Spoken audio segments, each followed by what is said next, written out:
She crawled under a Mafia boss's table, shaking, bleeding, whispering, "Please, don't tell him I'm here." Seconds later, her violent ex stormed in, eyes scanning every booth like a predator sniffing blood. And when his gaze locked on the man hiding her, the entire diner froze because no one lies to Derek Cawley and walks out alive. If you're hooked in and want to enjoy this story, go ahead and subscribe, and drop a comment letting me know where you're watching from. It's always amazing to see where everyone's watching. Plus, tomorrow I've got another incredible story lined up, and you definitely don't want to miss it.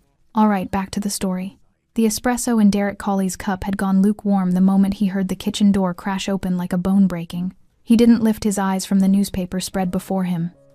After 15 years running one of the most disciplined crime families on the East Coast, he'd learned to read danger by instinct alone. This wasn't the tired shuffle of the late shift cook or the casual footsteps of a regular closing out their tab. This was terror. Through his peripheral vision, he caught movement, a blur of black and white uniform, too frantic, too low to be anyone walking normally. The figure moved like something fleeing a wildfire, all desperation and survival instinct. Then she was beneath his table. Derek's Italian leather boots had just enough clearance from the black and white checkered floor for a woman to press herself into the shadows. He felt trembling fingers wrap around his ankle, cold as winter steel, and a voice, raw, broken, rose from the darkness below. "Please, don't tell him I'm here." Across the booth, Vincent's fork froze halfway to his mouth. Beside him, Marco's hand drifted instinctively toward his waistband. All four of Derek's men went rigid, their low conversation evaporating into the neon-soaked air like steam. Derek slowly lowered his tattooed hand beneath the table. A small, shaking palm pressed against his ice, cold and slick with sweat. "Easy now," he murmured, his voice gravel and smoke, loud enough for his crew but gentle enough to anchor. "Nobody's telling anybody nothing." That's when the headlights cut through the rain-streaked windows. A pearl-white Escalade, the kind of vehicle that cost more than the diner made in 6 months, rolled into the parking lot with the predatory patience of a shark circling blood.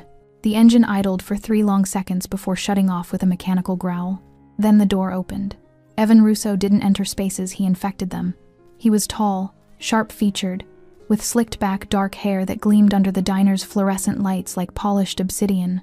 A tailored charcoal suit clung to his frame, more boardroom than backstreet, but the 2 men flanking him told a different story. Both wore dark jackets that bulged at the ribs. Both had eyes that swept the room like targeting systems. The diner, which had been buzzing with the comfortable hum of midnight stragglers and truckers nursing bottomless coffee, went silent. "Evening, folks." Evan's voice was silk over razors, the kind of smooth that came from closing deals and breaking people. His smile never reached his eyes as they scanned the booths, the counter, the exits. "I'm looking for someone. Young woman, mid-20s, Latina, probably scared out of her mind." He paused, letting the words hang like a noose. "She works here. Name's Tiffany. My girlfriend. She ran out during a misunderstanding." Behind the counter, Sally, the gray-haired waitress who'd been pouring Derek's coffee every Tuesday for the past decade, dried her hands slowly on her apron, her weathered face unreadable. Evan's gaze swept past her, past the truckers, past the elderly couple in the corner booth, and then it landed on Derek's table.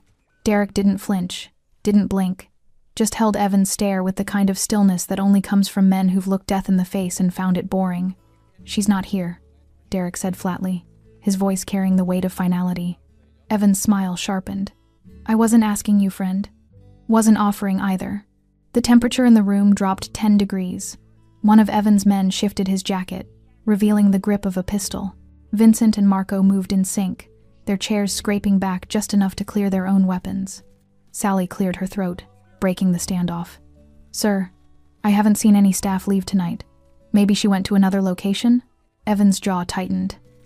He wasn't stupid enough to start a gunfight in a public diner, but his eyes promised violence deferred, not denied. He pulled a business card from his pocket and placed it on the counter with surgical precision. "When you see her," he said, his gaze never leaving Derek, "tell her I'll be waiting, and I always collect what's mine." The words hung in the air like a curse. Evan turned, his men following like shadows, and walked out into the rain.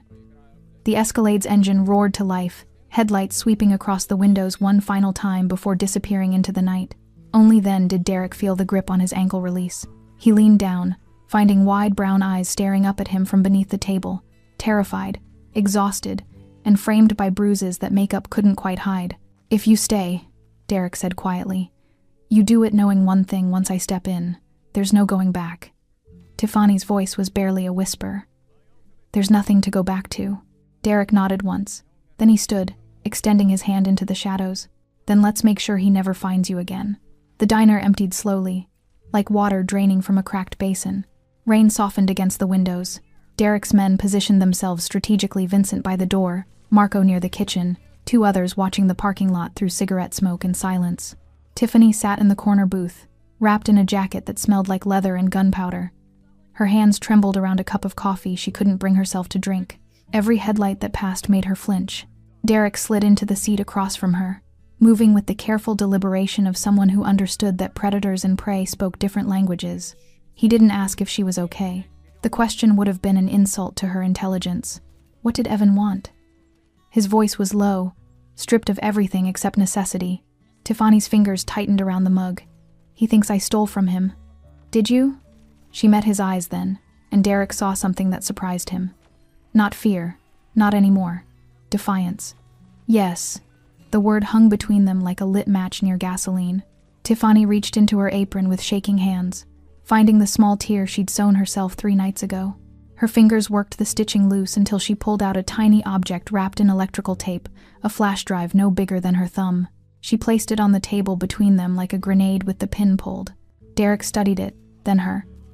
"You risked your life for that? Because what's on it can destroy him." Her voice cracked, years of buried rage bleeding through. "Everything.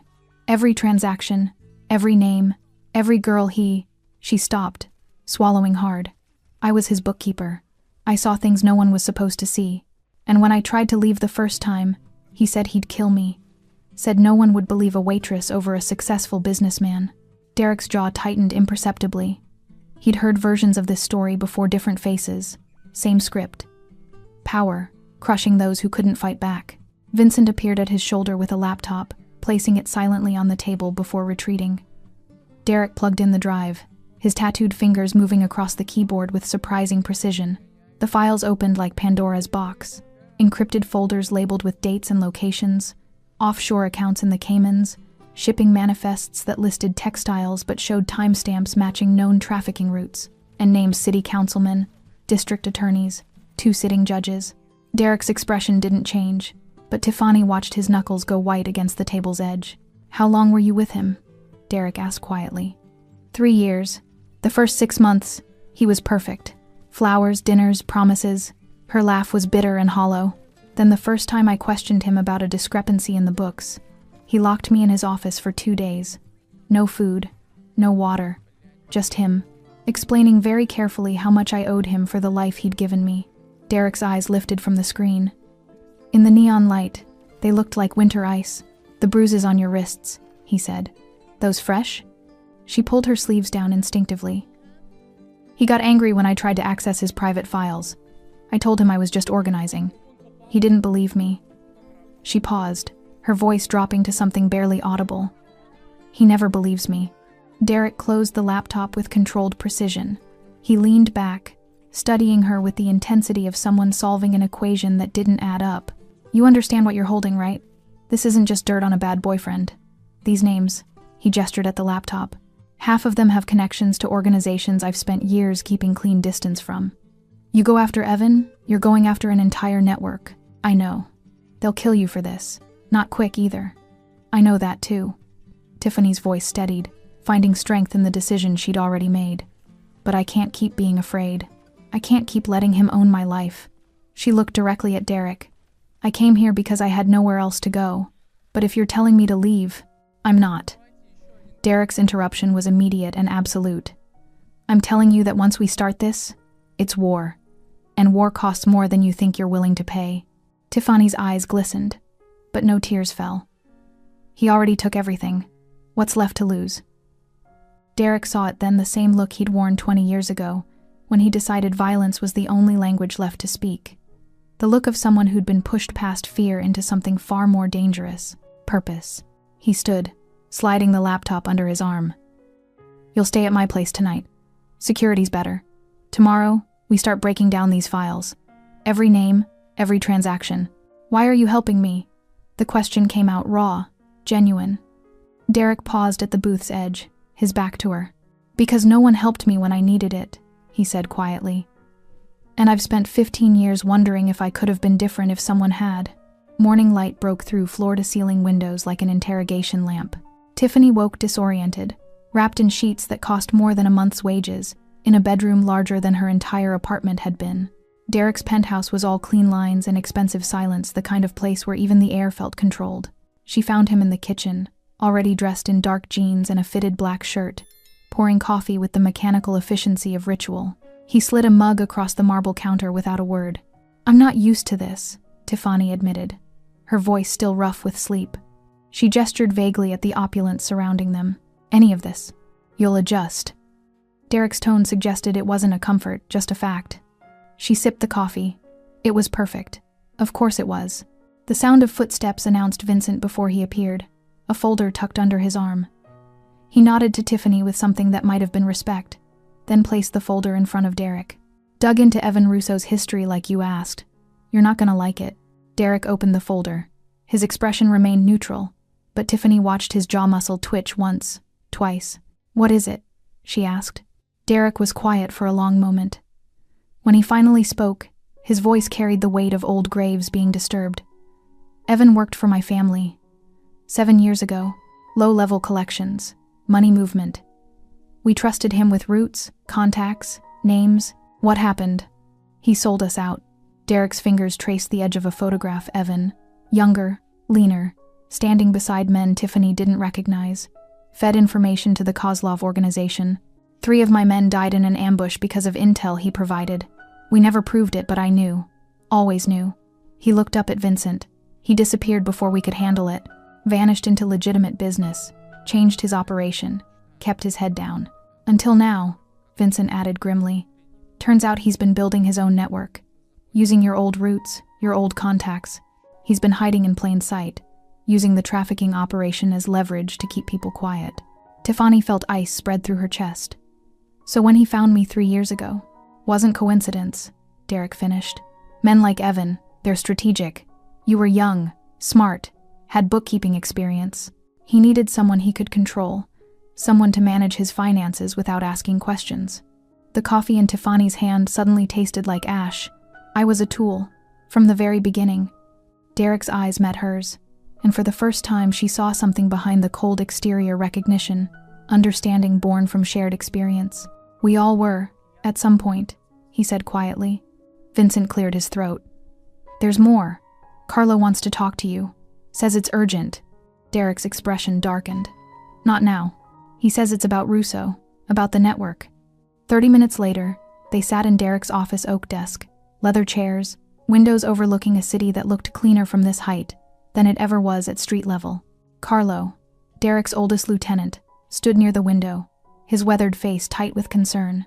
You need to walk away from this, Carlo said without preamble. Evan's connected now. Real connected. He's got cops on payroll, politicians in his pocket. You go after him, you're going after people who can make us all disappear. Then we disappear them first, Derek replied flatly. This isn't strategy, Derek. This is personal. Carlo's gaze flicked to Tiffany, then back. And personal gets people killed. He betrayed us once. You want to let him do it again? I want us to survive. Carlo's voice rose, frustration bleeding through years of loyalty. He's not worth it. She's not. He stopped himself, but the damage was done. Tiffany stood abruptly, her chair scraping against hardwood. I'll leave. I don't want anyone dying because of me. Sit down. Derek's command was soft but absolute. He kept his eyes on Carlo. How long have we worked together? 15 years. And in 15 years, when have I ever walked away from unfinished business? Carlo's jaw worked. This is different. No, it's exactly the same. Derek leaned forward, his voice dropping to something dangerous. Evan used us. Used our roots, our trust, our people. Then he vanished and built an empire on our corpses. Now he's trafficking women, buying officials. And you want me to let that slide because it's inconvenient? I want you to think about what you're risking. I know exactly what I'm risking. Derek's gaze shifted to Tiffany. She came here for help, and I gave my word. Carlo shook his head slowly. Your word's gonna get us all killed. He left without waiting for dismissal, the door closing with a finality that felt like a warning. Tiffany remained standing, her hands trembling. He's right. I shouldn't have come here. I shouldn't have. Stop. Derek crossed to her in 3 strides. You did the only thing you could, and Carlo's wrong about one thing. What's that? This isn't just about you anymore. His voice carried the cold certainty of a man who'd already made his choice. It's about the debt Evan owes. And debts like that? They always get collected. The nightclub called Velvet Halo pulsed like a diseased heart in the city's east side. From the outside, it looked like every other high-end establishment: velvet ropes, beautiful people, bass that you felt in your chest before you heard it. But Vincent's surveillance photos told a different story. Derek spread them across his desk like tarot cards predicting violence. Side entrances that led nowhere on the blueprints. VIP rooms with soundproofing that cost more than the building itself. Luxury cars arriving at 3 in the morning, staying for exactly 47 minutes, then leaving. The pattern's consistent, Vincent explained, pointing to timestamps. Every Tuesday and Friday, same vehicles, same duration. Whatever's happening in those rooms, it's scheduled, professional. Tiffany leaned over Derek's shoulder, her breath catching when she recognized a face in one of the photos. That's Councilman Hayes. He gave a speech at my community center about protecting families. Yeah, well, his definition of protection's a little different. Vincent pulled up another image. That's Detective Morris, Narcotics Division. And that, he tapped a third photo, is Judge Brennan, the one who keeps throwing out trafficking cases on technicalities. Derek's silence was more terrifying than rage. He studied each face with the methodical precision of a man cataloging targets. The flash drive has timestamps that match these arrivals, Tiffany said quietly. Down to the minute. Evan kept records of everything. He called it insurance. Smart. Derek's voice was flat. Keep everyone dirty so no one can turn on you without burning themselves. So what do we do? Tiffany asked. If we leak this, they'll kill us before it reaches the press. Derek pulled out his phone, scrolling through contacts until he found the name he needed. We don't leak it, we use it as leverage. I know someone who specializes in making powerful people very uncomfortable. He dialed. The conversation was brief, coded, and ended with coordinates and a time. 2 hours later, Derek's car pulled into an abandoned warehouse district where even the streetlights had given up. A single vehicle waited, a nondescript sedan that screamed federal agent, trying not to look like a federal agent. The woman who emerged was in her 40s, sharp-eyed, with the kind of exhaustion that came from swimming against institutional rot. She introduced herself only as Agent Chen. You said you had something that would interest me, she said, skipping pleasantries. Derek handed her a USB drive. Encrypted files. 3 years of transactions, names and video evidence linking city officials to a trafficking network operating out of Velvet Halo. Chen's expression didn't change, but her fingers tightened on the drive. And you're giving me this because? Because I want Evan Russo buried so deep he never sees daylight. But I'm not stupid enough to think I can do it alone. Not when half the city's on his payroll. What do you want in return? Protection for her. Derek gestured to Tiffany. Witness protection if it comes to that. And immunity for anything on those files related to my organization. Chen almost smiled. You think you have that kind of leverage? I think you've been trying to build a case against Russo for 2 years and getting blocked at every level. I'm handing you the key. Derek's voice dropped. So yeah, I think I have leverage. Chen studied them both, weighing outcomes and risks. Finally, she pocketed the drive. I'll need 48 hours to verify this. If it's real, we can talk protection. But no immunity. Best I can do is selective prosecution. Good enough. They were back in the car, halfway to the penthouse, when Derek's phone rang. Vincent's voice came through tense, clipped. We've got a problem. Someone hit the garage. Car bomb. 2 men down. Derek's knuckles went white on the steering wheel. Who? Tony and Luca. Tony's dead. Luca's in surgery. Vincent paused. Message was clear, boss. They spray-painted the wall. Stay out of this. The car filled with terrible silence. Tiffany's voice was barely a whisper. This is my fault. No. Derek's response was immediate, razor sharp. This is Evan reminding us what kind of man he is. Like we needed the reminder.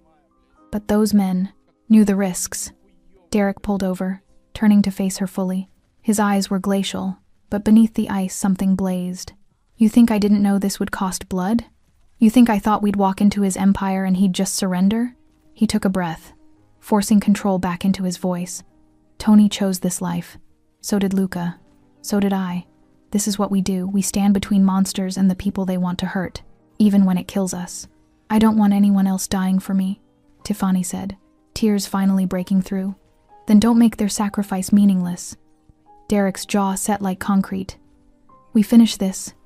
We burn his network to ash, and we make damn sure every person he's ever hurt knows that someone finally stood up. He pulled back onto the road, accelerating into the night. Behind them, sirens wailed, like ghosts mourning the dead. And somewhere in the city, Evan Russo smiled, believing he'd already won. The funeral was small.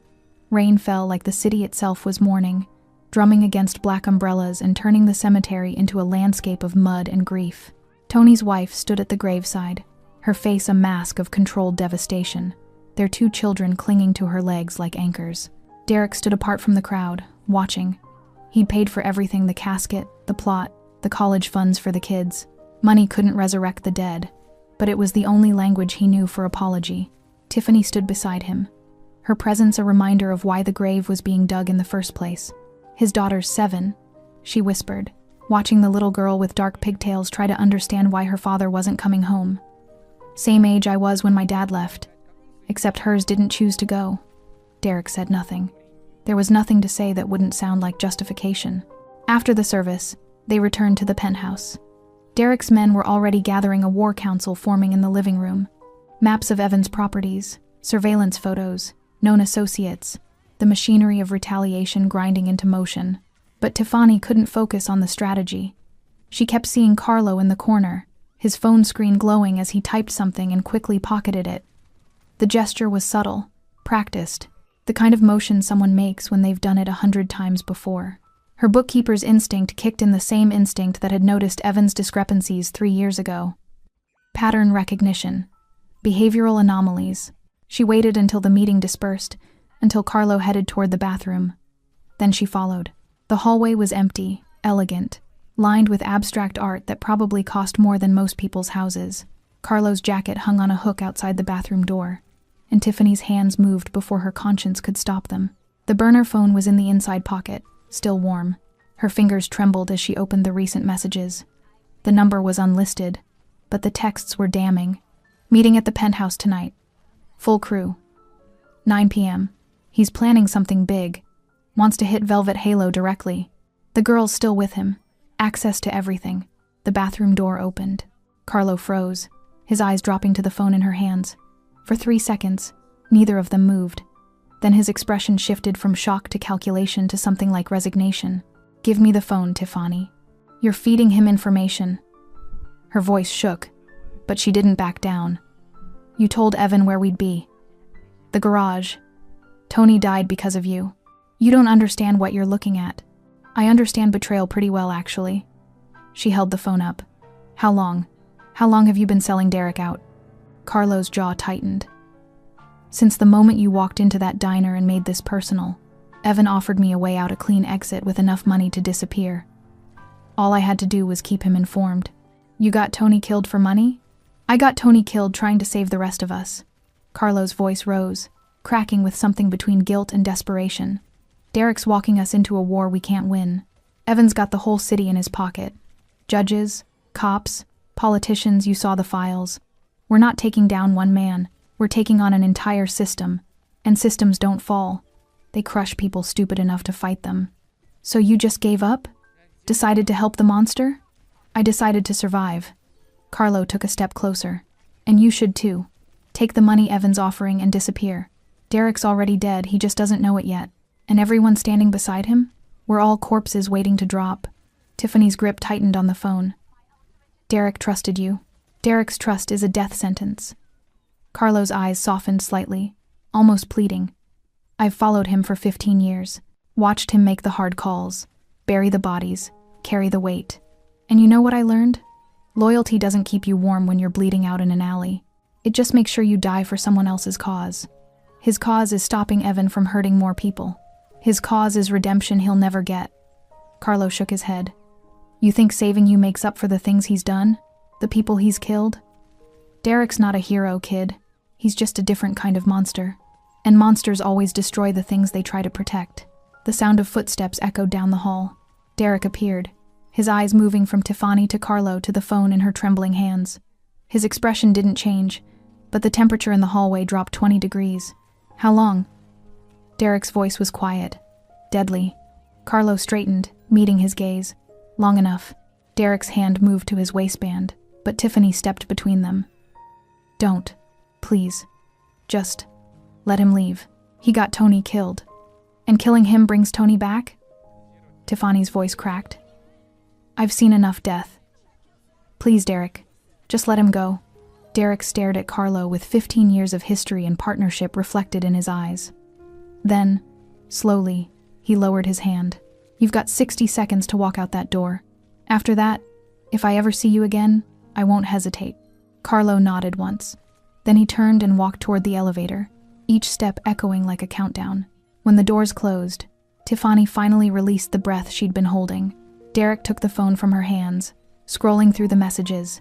His expression remained carved from stone, but she saw his grip tighten until the screen cracked. He was right about one thing, Derek said quietly. What's that? This is a war we might not survive. 3 days passed in the penthouse like living inside a pressure cooker. Derek's men rotated shifts, turning the luxury apartment into a fortress. Vincent swept for bugs twice daily. Marco monitored traffic cameras. Every curtain stayed drawn. Tiffany felt like a ghost haunting someone else's life. She found Derek in his office past midnight, the glow from his laptop painting shadows across his face. Empty coffee cups surrounded him like casualties. He'd been cross-referencing the flash drive data with property records for hours, building a map of Evan's empire one connection at a time. You should sleep, she said from the doorway. So should you.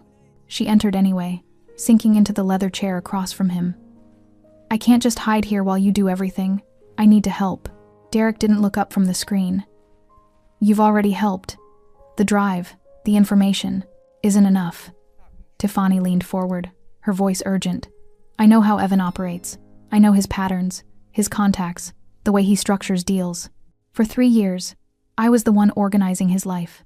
She paused, gathering courage. Let me use that against him. Derek's fingers stilled on the keyboard. What are you suggesting? There's someone. One of Derek's regular informants, a guy named Jimmy Torino who runs a pawn shop on 5th. He passes information to both sides, always playing the middle. Tiffany pulled out her own phone, showing Derek surveillance photos she'd taken from his files. He's also on Evan's payroll. I've seen the transactions. And he's meeting with Detective Morris tomorrow night. I saw it in the messages on Carlo's phone before you broke it. She met Derek's eyes. If we can record that meeting, get Morris on camera taking money from someone in Evan's network, we'll have proof the police are compromised. Agent Chen could use that. Agent Chen. Derek studied her, seeing something he hadn't noticed before. The trembling waitress who'd hidden under his table was gone. In her place sat someone harder, sharper. You understand what you're proposing? If they catch you recording, they'll kill me. I know. Tiffany's voice didn't waver. But they're going to try killing me anyway. At least this way. I'm fighting back. Derek was quiet for a long moment. Then he nodded. We do it smart. You wear a wire, but Vincent and I stay close. First sign of trouble, we extract you. Agreed. And Tiffany? Derek's gaze intensified. Once we do this, there's no pretending you're just a witness anymore. You become part of this, actively. I stopped being just a witness the moment I stole that drive. She smiled grimly. Besides, I'm tired of being the victim in my own story. The next night, Tiffany walked into Jimmy Torino's pawn shop, wearing a wire smaller than a dime, taped beneath her bra. Her heart hammered against her ribs, but her hands stayed steady. The shop smelled like old electronics and desperation. Security cameras covered every angle, which meant Derek's team, parked in a van 2 blocks away, could see everything. Jimmy looked up from behind bulletproof glass, his weasel features tightening with recognition. You shouldn't be here. I need to talk about Evan, Tiffany said clearly, making sure the wire caught every word. I know you've been passing him information about Derek Cawley's movements. Jimmy's eyes darted to the cameras, then back. I don't know what you're talking about. Really?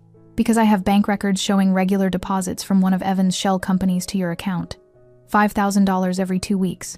Payment for services rendered. She was bluffing the records existed, but she hadn't brought them. Her bookkeeper instincts supplied the details with enough confidence to sound real. Jimmy's face paled. "You're wearing a wire." "Smart guess. You stupid." He reached for something under the counter. The back door burst open. Detective Morris entered, his police jacket unzipped, irritation carved into his features. "Jimmy, what the hell is—" He stopped cold, seeing Tiffany. Perfect timing. "Detective Morris." Tiffany kept her voice level, letting the wire capture everything. "I didn't know you made house calls to pawn shops at midnight." Morris's hand drifted toward his service weapon. "Miss, I'm going to need you to leave. Police business."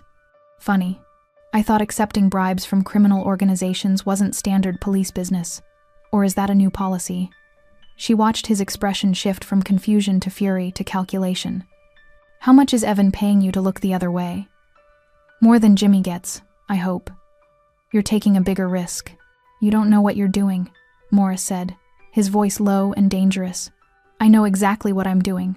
Tiffany pulled out her phone, showing them the screen a live stream connecting to Agent Chen's secure server. "And so does the FBI.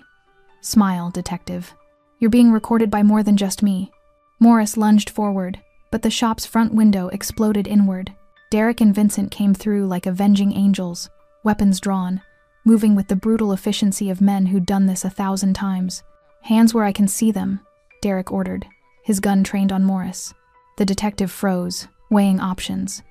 Then, slowly, he raised his hands. 2 hours later, back at the penthouse, Tiffany sat on the balcony wrapped in a blanket, adrenaline finally fading into exhaustion. Derek joined her, 2 glasses of whiskey in hand. "That was reckless," he said, offering her a glass. "That was necessary." She took a sip, the burn grounding her. "Did Chen get the footage?" "Every frame. Morris is already in federal custody. Jimmy's talking in exchange for protection."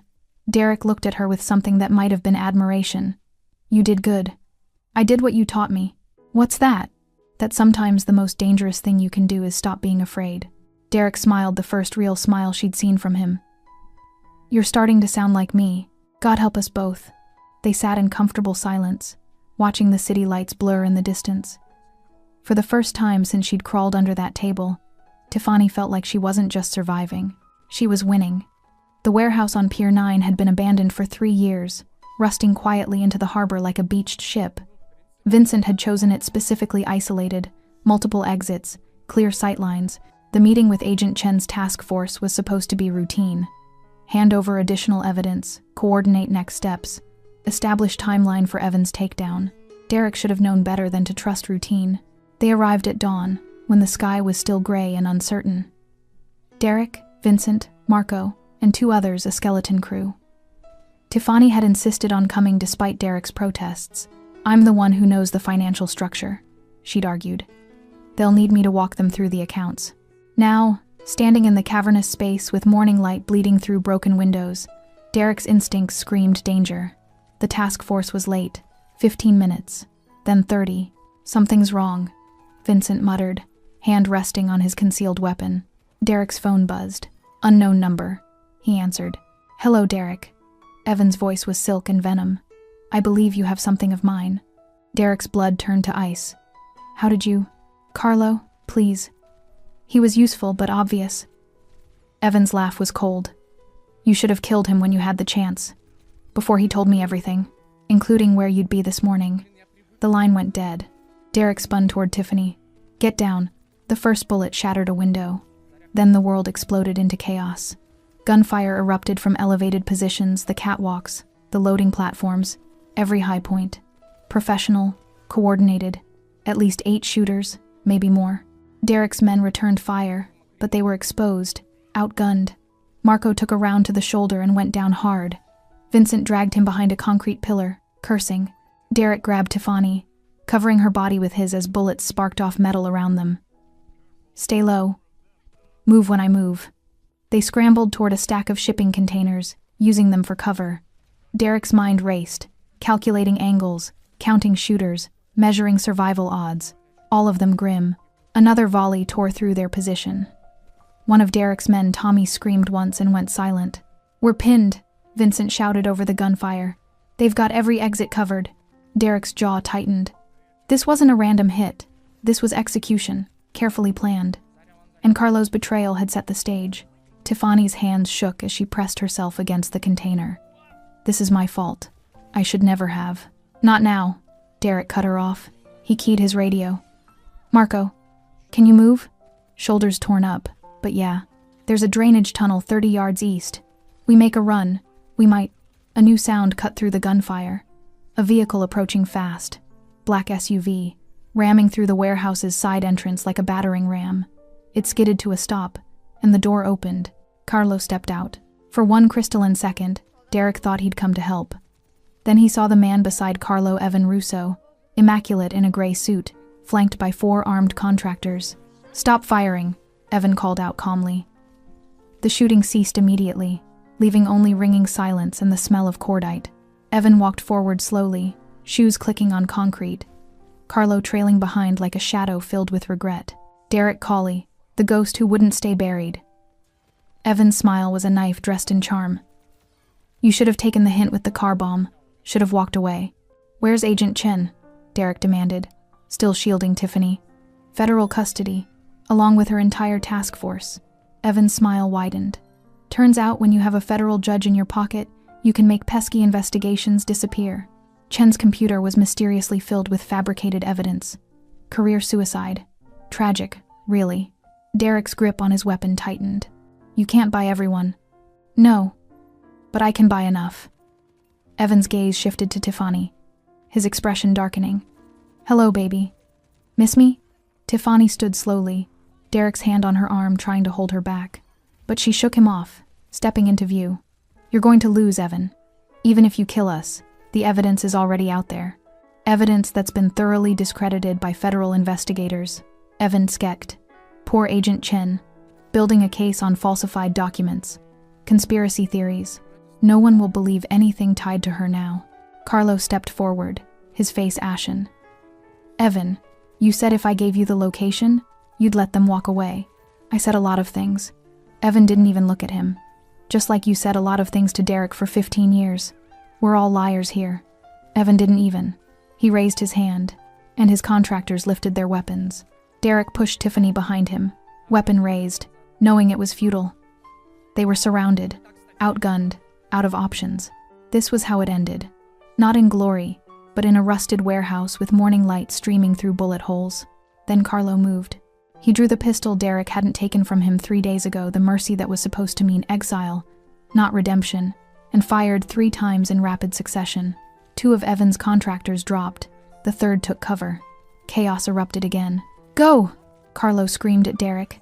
"The tunnel! Now!" Derek didn't hesitate. He grabbed Tiffany and ran, Vincent hauling Marco along beside them. Gunfire exploded behind them, Carlo's final stand buying seconds they didn't deserve. They hit the drainage tunnel as bullets sparked off the entrance. The darkness swallowed them, echoes of violence chasing them through the black. Behind them, Carlo's gun clicked empty. There was a single shot, then silence. They emerged 3 blocks away, gasping, covered in grime and blood that wasn't all theirs. Marco's shoulder bled freely. Vincent's face was carved with fury and grief, but they were alive. Tiffany collapsed against a wall, shaking uncontrollably. "Carlo, he saved us. After everything, he remembered who he was," Derek said quietly, staring back toward the warehouse. "In the end, that's all any of us can do." Vincent's radio crackled. A voice Derek didn't recognize. "Cawley? Agent Maria Santos, FBI. Chen briefed me before they took her. I've got your evidence, all of it, and I'm not on Evan's payroll. If you're still breathing, we need to talk. Now." Derek met Tiffany's eyes. They were battered, hunted, pushed to the edge, but the war wasn't over. "Where?" Derek said into the radio. Santos gave coordinates: a safe house, federal protection, or another trap. Either way, they had no choice but to walk into it. The rain returned on a Tuesday, exactly 6 weeks after the warehouse bloodbath. It hammered the diner's tin roof like impatient fists, turning the parking lot into a mirror of broken neon. Inside, the smell of fresh paint mixed with old grease. Sally had finally retired, and the new owner had scrubbed the place until it gleamed. But the checkered floor still carried ghosts. A faint boot print of espresso from that first night, a scar in the vinyl where a bullet had ricocheted. Derek sat in the same corner booth, newspaper folded to the racing section he never read. His coffee steamed untouched. Vincent stood by the jukebox, pretending to study song titles. Marco nursed a soda at the counter, shoulders still in a sling. 2 more men lingered outside under umbrellas, watching the street like hawks. They weren't here for pancakes. Tiffany moved behind the counter in a crisp white apron, hair pulled back, hands steady as she refilled salt shakers. She'd insisted on reopening the diner herself, said the place had saved her once, and now she'd return the favor. Derek had argued until his voice cracked. She'd won with 3 words. My turn. The bell above the door jingled at 11:47 p.m.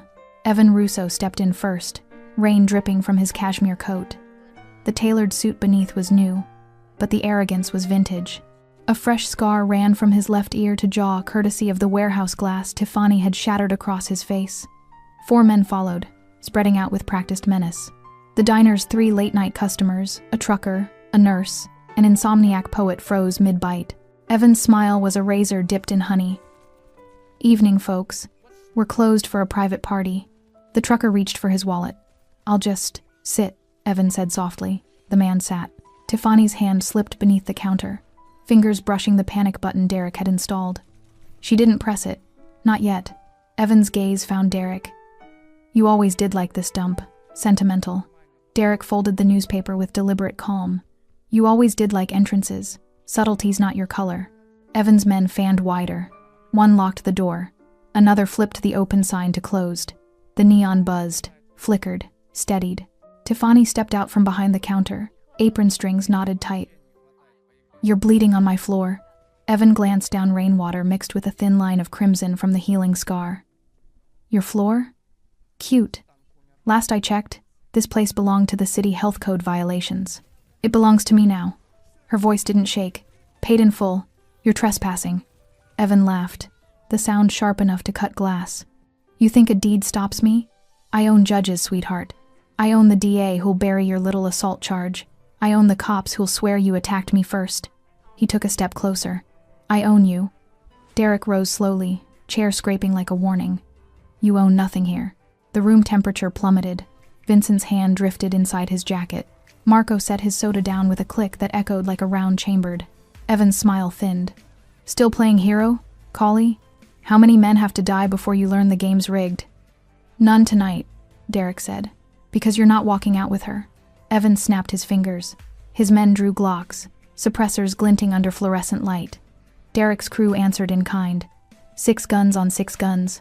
The trucker whimpered. The nurse dropped her fork. Tiffany's heart hammered so hard she tasted metal. She'd rehearsed this moment in nightmares. Evan's smirk, the smell of gun oil, the way fear used to paralyze her.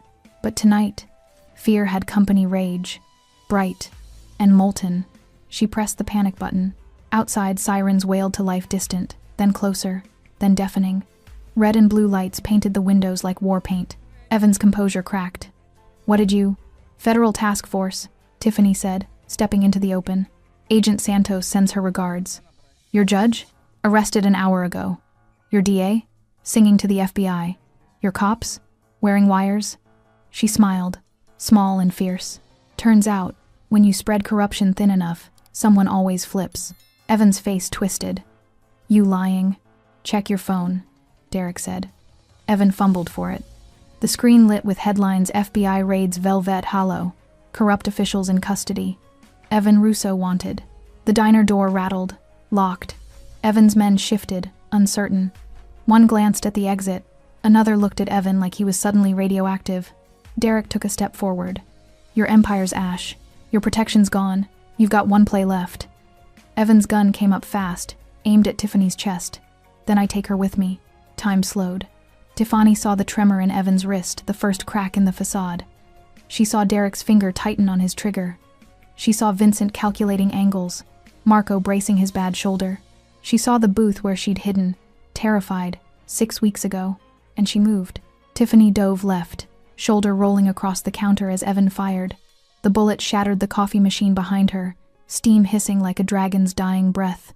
Derek's shot answered a heartbeat later center mass. Evan staggered, blood blooming dark across his white shirt. Chaos erupted. Evan's men opened fire. Derek's returned it. The diner became a thunderstorm of muzzle flashes and splintered wood.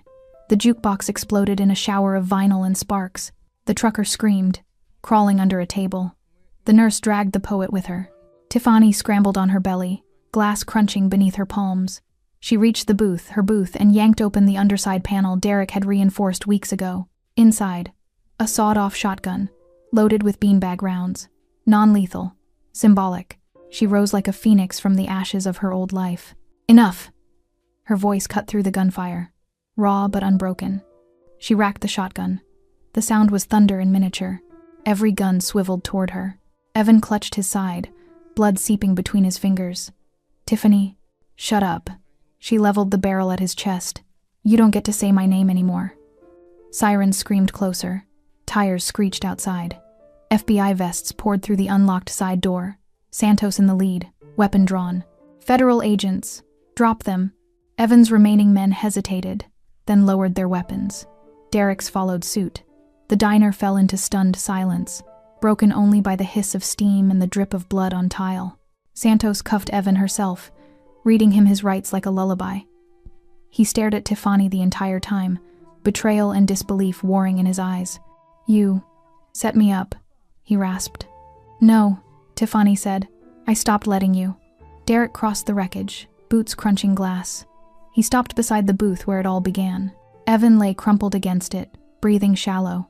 The flash drive Tiffany had stolen now taped to his chest like a scarlet letter. Derek crouched, voice low. You die in court, not in my diner. Evan tried to laugh, but it came out a wet cough. You think this ends me? It ends what you built, Derek said. The rest is just paperwork. FBI agents hauled Evan up. He sagged between them, leaving a smear of blood on the vinyl. As they dragged him past Tiffany, he whispered, You'll always be mine. She met his eyes cold, unafraid. I was never yours. I was just waiting for the right moment to leave. The door swung shut behind him. The rain kept falling. Tiffany's knees buckled. Derek caught her before she hit the floor, his arms steady where the world wasn't. She buried her face in his shoulder, breathing in leather and gunpowder and safety. Outside, cameras flashed. Reporters shouted questions. Inside, the diner looked like a war zone, but the war was over. Vincent clapped Marco on the back, grinning through blood on his teeth. The trucker emerged from under the table, blinking like he'd woken from a nightmare. The nurse helped the poet to his feet, both of them staring at Tiffany like she was a miracle. Derek eased her onto the booth bench, the same one she'd hidden beneath. He knelt, brushing glass from her hair. You okay? He asked. She looked around at the shattered windows, the bullet holes, the blood on the floor that wasn't hers. Then at the flash drive now in evidence bags, the cuffs on Evan's wrists visible through the window. I'm free, she whispered. Derek's hand cupped her cheek, thumb tracing the bruise that had finally faded. Then let's go home. But Tiffany shook her head. This is home. She stood, legs shaky but sure, and faced the wreckage. The neon sign flickered once, twice, then steadied open. Because some things, once broken, get rebuilt stronger. The diner smelled of bleach and burnt sugar at 317 A.M. The FBI had left an hour ago, taking Evan in an ambulance under armed guard. Yellow tape crisscrossed the doorway like cautionary stitches. Outside, news vans circled, reporters shouting questions into the rain. Inside, only the hum of the freezer and the drip of a broken faucet remained. Tiffany sat on the counter, legs dangling, apron soaked with coffee and someone else's blood. Her hands wouldn't stop trembling. Derek knelt among the wreckage, picking shards of glass from the floor with the patience of a man defusing a bomb. Vincent and Marco had gone to check the perimeter. The silence between them felt sacred. Derek dropped a final sliver into a trash bag, then looked up. You should go home. This is home, she said again, softer this time. The words tasted like truth and grief. He stood, wiping his hands on a rag that used to be white. Blood streaked his knuckles. Evan's, his own, maybe both. He crossed to her, slow, like approaching a wounded animal. When he reached the counter, he didn't touch her. Just stood close enough that she could feel the heat coming off him. You're shaking, he said. I'm supposed to be. Her laugh cracked. I just shot at the man who owned my nightmares for 3 years, and he bled on my floor. Derek's eyes flicked to the booth, now a crime scene outline in tape. He bled because you stopped letting him own you. Tiffany slid off the counter, bare feet on cold tile. She walked to the booth and sat where she'd hidden that first night. The vinyl was torn, stuffing spilling like guts. She traced the bullet hole with one finger. "I used to pray here," she whispered. "Under the table. Begged God, the universe, anyone, please don't let him find me." She looked at Derek. "You answered instead." He stayed standing, hands at his sides. "I answered because I recognized the prayer. Said it myself once." Tiffany's breath hitched. "When?" "Long time ago." His voice was gravel over glass. "I was 12. My father sold me to a crew for a debt, told me it was temporary. 3 years later I was running numbers, breaking knees, learning that family's just another word for leverage." He met her eyes. "No one came for me, so I became the one who comes." The confession hung between them, raw and unguarded.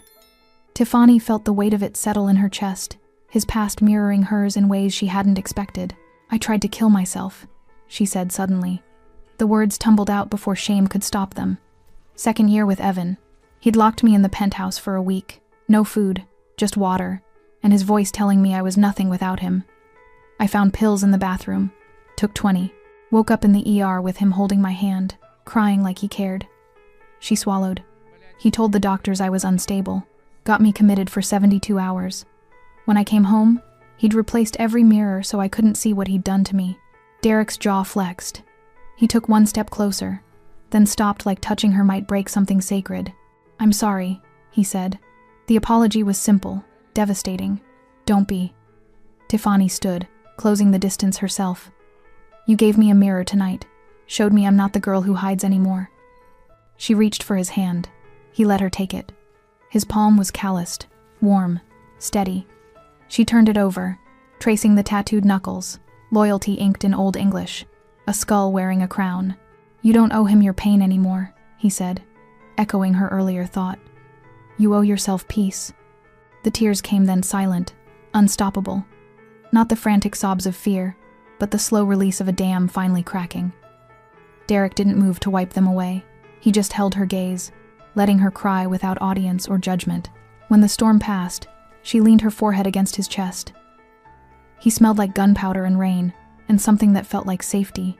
His arms came around her, hesitant at first, then fierce, like he'd been waiting years to hold something that wouldn't break. "I'm turning myself in tomorrow," he said into her hair. Tiffany pulled back, startled. "What?" "Old charges, tied to Evan's network. Murder for hire, racketeering stuff I did before I built walls around the worst parts." His voice was steady, resolved. "Santos offered a deal. Full testimony, evidence on the bigger fish. In exchange, they bury the bodies I can't resurrect. You'll go to prison. Maybe. Probably. But the network dies with me on the stand." He brushed a strand of hair from her face. "And you walk free. No more looking over your shoulder." Tiffany's throat closed. "You're doing this for me?" "I'm doing it because it's right." A ghost of a smile. "And because someone has to finish what you started." She wanted to argue, scream that he didn't owe the world atonement, that redemption wasn't a sacrifice. But the look in his eyes stopped her. This wasn't guilt, it was choice. "I'll wait," she said. "Don't." He cupped her face. "Live. Open the diner. Help the next girl who runs in here bleeding. Be the person I couldn't be at 12. The bell jingled. Agent Santos stepped inside, rain dripping from her coat. "Time's up, Collie. Transport's outside." Derek nodded. He released Tiffany, but she caught his sleeve. "One thing," she said. She reached into her apron, the same one with the torn hem, and pulled out a small key. The key to the diner. She pressed it into his palm, closing his fingers around it. "When you get out," she whispered. "Your booth's waiting. Coffee's on me." His eyes glistened, something Tiffany had never seen. He slipped the key into his pocket like it was made of gold. Santos cuffed him gently, almost respectfully. As they led him out, he didn't look back. Didn't need to. The weight of his promise stayed behind, warm in the air. Tiffany watched the door close. Then she turned to the wreckage and started cleaning. She swept glass into piles, wiped blood from the counter, taped cardboard over shattered windows, every motion deliberate, grounding. By dawn, the diner looked wounded but alive, scarred vinyl, patched walls, a jukebox that played only static but still hummed with possibility. Vincent and Marco returned with breakfast sandwiches and bleary eyes. They ate in silence, passing a flask of something strong. When the sun rose, pale and hesitant, Tiffany unlocked the door and flipped the sign to open. The first customer was the nurse from the shootout. She ordered coffee, black, and left a $100 tip with a note. For the girl who saved us all. By noon, the place was packed: cops, reporters, locals drawn by the news. Tiffany moved between tables with steady hands, refilling mugs, taking orders, smiling like she'd been born to it. No one saw the tremor when she passed the booth. No one saw her pause to touch the key-shaped indent in her apron pocket. That night, she closed alone. She locked the door, turned off the neon, and sat in Derek's booth with a single cup of coffee cooling between her palms. The silence wasn't empty anymore. It was full of echoes, of choices, of a future she could finally shape. She raised the cup in a quiet toast. "To peace," she said. Outside, the rain had stopped. The city smelled clean for the first time in years. 18 months later, the diner's neon sign glowed steady pink against a dawn sky the color of fresh bruises. The parking lot was empty except for a single black sedan idling across the street, engine off, driver invisible behind tinted glass. Inside, the place smelled of bacon and lemon polish. The jukebox, repaired with parts salvaged from 3 different decades, played Billie Holiday low enough to feel like a heartbeat. Tiffany Marrero, now 27, moved between booths in a crisp white shirt and jeans, no apron. Her name was on the deed, the health permit, the bank loan inked in her own steady hand. The bruises had faded to memory. The only mark left was a thin scar on her left palm, where Evan's glass had sliced her the night she broke free. She set a plate in front of Mrs. Alvarez, the gray-haired regular who'd been coming since Sally's days. "Extra crispy, just like you like." Mrs. Alvarez patted her wrist. "You're a miracle, mija. This place was dead. Now it's family." Tiffany smiled, real, wide, unforced. She'd heard the word miracle a lot lately, from the city council, when they gave her a community service award, from the support group she hosted every Thursday for women who'd escaped worse than she had, from the headlines that still called her the waitress who took down a kingpin. She didn't correct them. Truth was messier, but it was hers. At 6:03 a.m., the bell jingled. A young woman stumbled in, 19, maybe 20, soaked from the rain that had rolled in overnight. Her hoodie was torn at the sleeve, one eye swelling shut. She clutched a duffel like it held her entire life. Tiffany's heart stuttered. She knew the look, knew the tremor in the girl's hands, the way she scanned exits before breathing. "Hey," Tiffany said softly, meeting her halfway. "You're safe here." The girl's knees buckled. Tiffany caught her, guiding her to the corner booth, the same one where everything had begun and ended. She poured coffee without asking, slid it across the table with 2 sugars and a kindness that didn't demand answers. "I'm Mia," the girl whispered after a minute. He said if I left, he'd find me, that no one would believe me." Tiffany sat opposite her, folding her hands like Derek once had. "He's wrong. You're here. That's the first truth. The rest we'll handle together." Mia's tears fell into the coffee, rippling the surface. "I don't have anywhere to go. You do now." Tiffany reached under the table, her table, and pressed a small brass key into Mia's palm. "Upstairs apartment.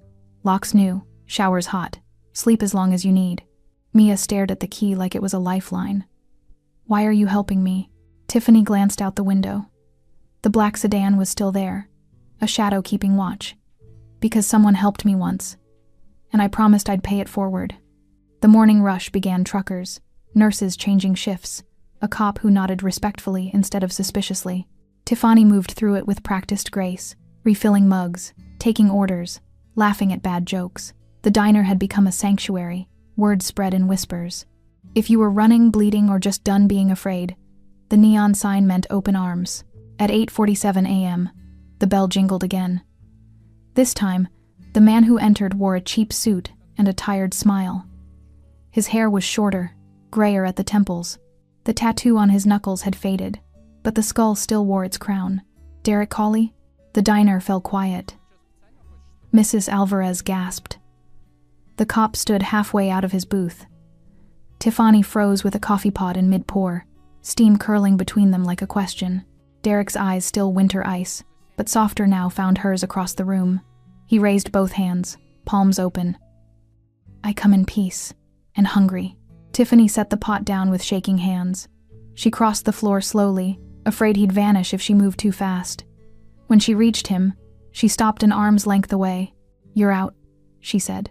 Time off for testimony that buried 37 people. His voice was rougher, like prison gravel had worked its way in. Judge called it extraordinary cooperation. I call it Tuesday. Tiffany laughed wet, stunned, joyful. You look terrible. You look like freedom. He glanced around at the polished booths, the chalkboard menu, the jar labeled college fund for my A. You did it. We did it. She stepped closer. Booths waiting. He slid into his old spot like he'd never left. Tiffany poured coffee black, no sugar, and sat across from him. For a long moment, they just looked.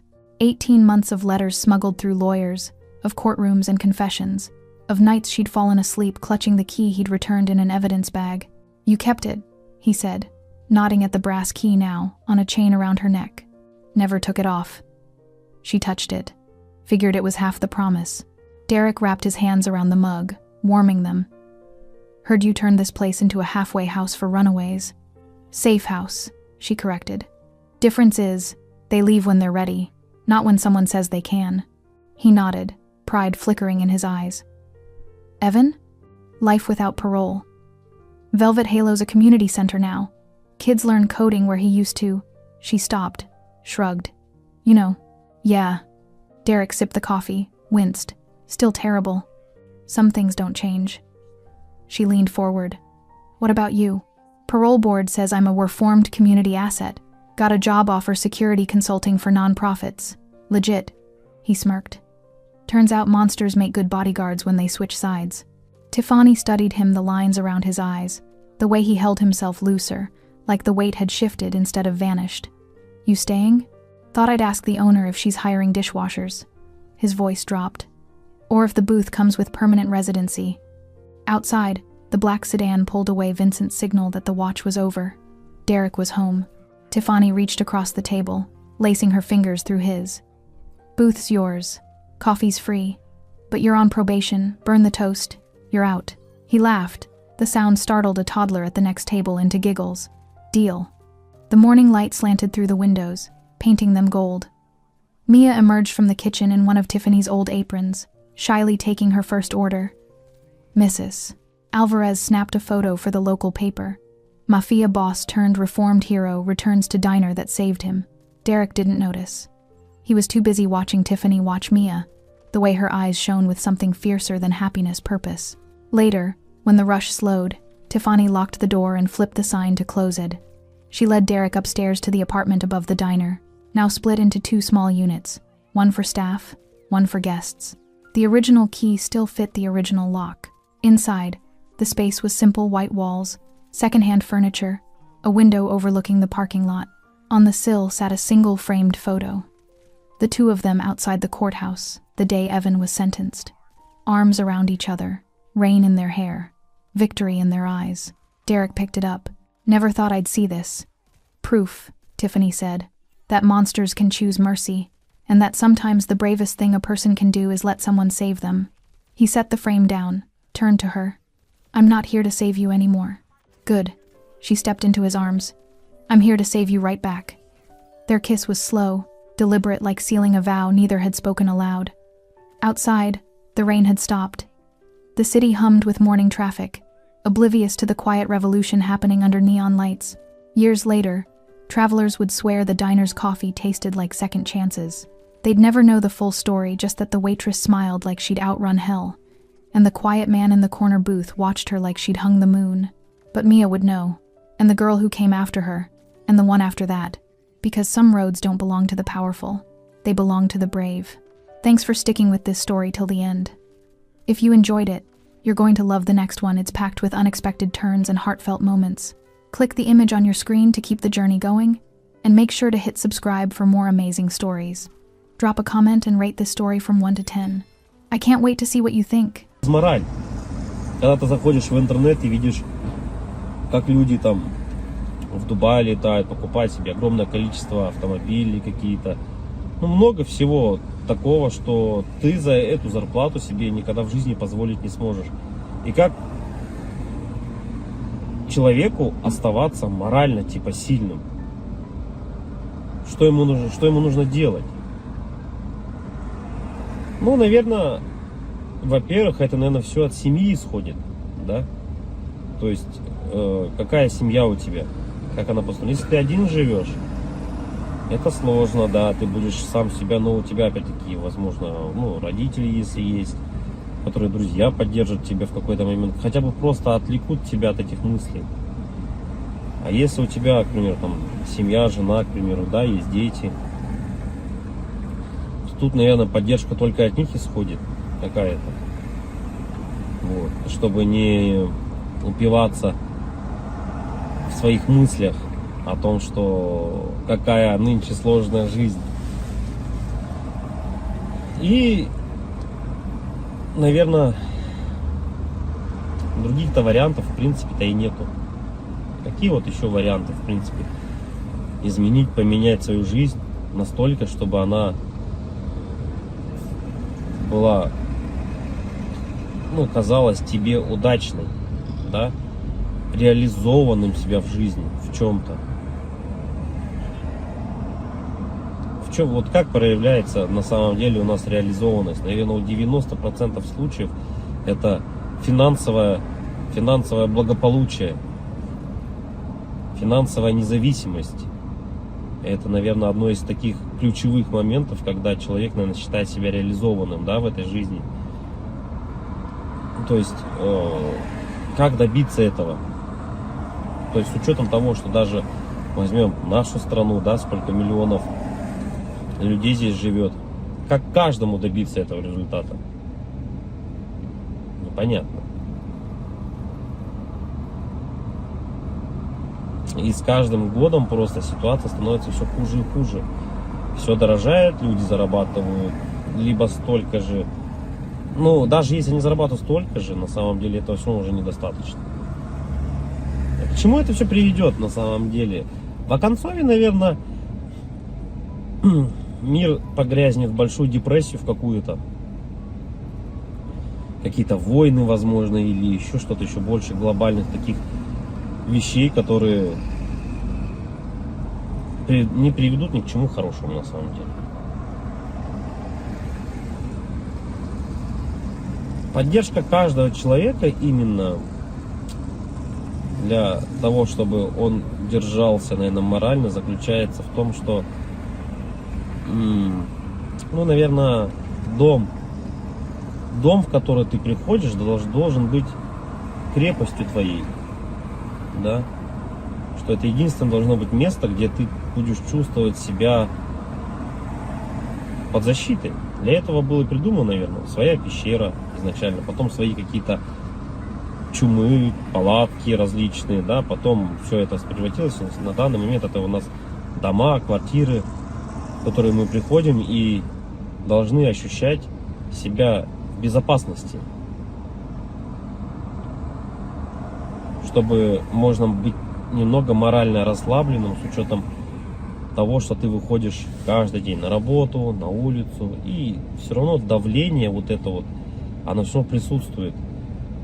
Когда ты заходишь в магазин, видишь цены эти, да, и так далее, не можешь себе что-то там приобрести, позволить на ежедневной основе, это откладывает большой, наверное, отпечаток.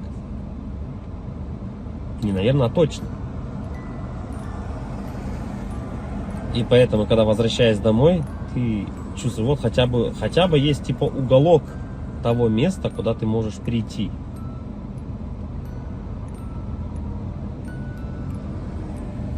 Уголок на самом деле человеку много тоже не надо. Можно хотеть большего, но на самом деле человеку одному много не надо. Да? Ему нужно спальное место, спокойное место, где можно подумать. Ну, это когда ты один, к примеру, да? Когда у тебя есть семья, к примеру, ты приходишь домой, опять-таки, и тут хотя бы, да, поговорить о каких-то вещах. Просто об отрешенных вещах, наверное. И, возможно, при этих же условиях у тебя и появляется какая-то дополнительная мотивация для реализации себя. И когда у тебя нету ничего, вот это уже становится проблемой. И это у многих на самом деле. Что значит не иметь ничего?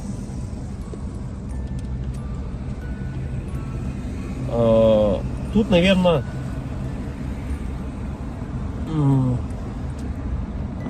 самое главное, дизмораль у человека еще возникает при том, что это уже, наверное, где-то в глубине души даже она возникает при даже хорошей финансовой подушке такой, которая у тебя есть, хороших финансовых деньгах, да, то есть, но нету вот внутреннего ощущения, к примеру, дружбы, семьи, любви и так далее. Это уже отдельно на самом деле разговор, потому что мы, вот, к примеру, можем взять, как сейчас вот Новстрой, если кто-то смотрит, насколько тяжело обладать такими финансами и не иметь, по сути, ничего. Ни друзей, ничего не иметь. Так главное это получается для бедных главное деньги, для богатых главное какое-то внутреннее ощущение нужности, не из-за денег. Вот такой вот. И это борьба какая-то такая и вот эти два слоя общества, богатые и бедные, они друг друга не понимают. На самом деле из-за этого возможно. Потому что богатый человек, он уже не смотрит на деньги, он не считает эти деньги. Ему важно внутреннее вот это вот ощущение того, что он нужен без них даже. Это как Тони Старку сказали: а кто ты без костюма? На вот это я филантроп, тудым-сюдым, он сказал, да? Так и человеку, у которого много денег, ты задашь вопрос: а кто ты без денег? Ну, что ты представляешь себе без денег? Вот, и это, наверное, возможно, таких людей богатых, как вот, например, там, Новстрой, задав ему этот вопрос: а кто ты без денег? Он на него ответить-то и не сможет. Обратная сторона людей бедных, да, вот если мы посмотрим, человеку